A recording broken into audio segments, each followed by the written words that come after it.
Hello and welcome to your in-depth weekly horoscope for week commencing the 8th of August for the Sun or the Ascendant using Western tropical astrology. As ever, I'm going to give you a broad framework and some key themes to look out for, but please stay with me. I will then dive deep to give you in forensic detail each of the 12 zodiac signs from Aries through to Pisces. Now this week begins with the Sun in the sign of Leo. Leo is where the Sun really prospers the most. It's very much about self-expression. If we cast our mind back to the new moon of the 28th and 29th of July, if we set our intentions then, it could be that we've seen some real progress around where we want to show flair, artistry, or just mix and mingle more, socialise, and enjoy the good things in life. But this week, of course, across the 11th and 12th, depending on where you are in the world, the position of the full moon in Aquarius is of the collective. So whatever we set out to try to achieve at the end of July, it now comes out in terms of the results, or we could get a slice of reality in response.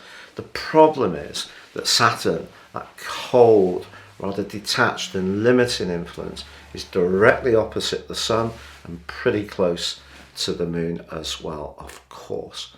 So what this creates, I think, is the collective consciousness of us all, because the sign of Aquarius is about us as a group.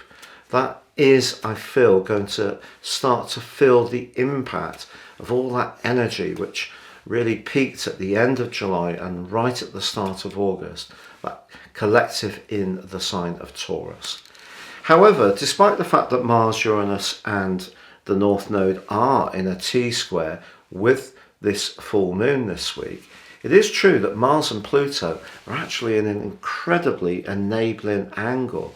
So if we have got some plans that we feel are very clear, been well worked out, well researched, and we can see how we could make some tangible progress, our motivation to move forwards with those plans can be absolutely incredible with that particular alliance. However, Venus, the planet of love and relating, coming to the end of its journey through the sign of Cancer, is opposed by Pluto. This can lead to some offers or some suggestions, perhaps in the professional sphere, that sound very promising, but we need to make sure that they're not in some way, or they don't in some way have some catches that are not immediately obvious. So charm and persuasion can mask a deeper motive. That could be around a monetary offer, could be around a romantic relationship, or even a sexual attraction. So we just need to be aware of that, because with Mars and Pluto in a trine, our desire side is going to be so strong. That is tempered a little bit by the more spiritual energies of Neptune, which is soothing off Mars a little bit, and also Pluto, quite frankly. But by Thursday, Venus arrives in the sign of Leo. I think Venus in Leo is potentially lovely. Now, we've all had to really react in so many myriad of ways to deal with the last few years because of COVID. Perhaps it would be an opportune time to spoil ourselves when it comes to our personal appearance, our wardrobe, if we can afford to do it. So Venus moving into Leo is a good transit to show off a little bit, to strut our stuff, to try to give ourselves a little bit of a personal boost. But there's no doubting that the full moon across those 2 days, depending on where you are, and that opposition with Saturn can be pretty testing. So maybe the things that we have been trying to do since the end of July through to now could go through a tempering reality. Maybe it is the cost of living that's going to impact on us all.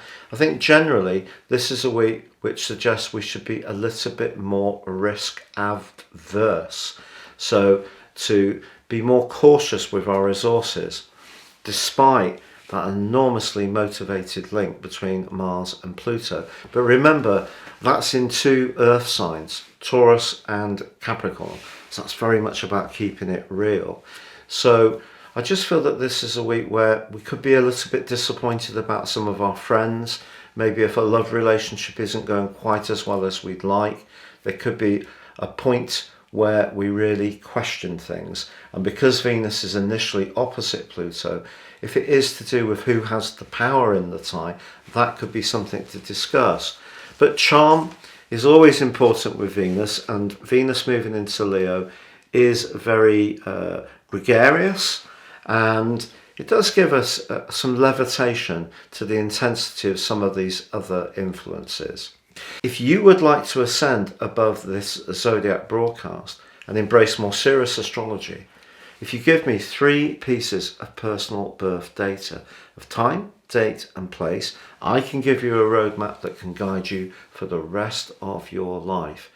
But now, my special offer has been improved even more, because I will give you your year 2023 personal forecast and the rest of year 2022 free with 30% off in my special package. Please see the link beneath this video.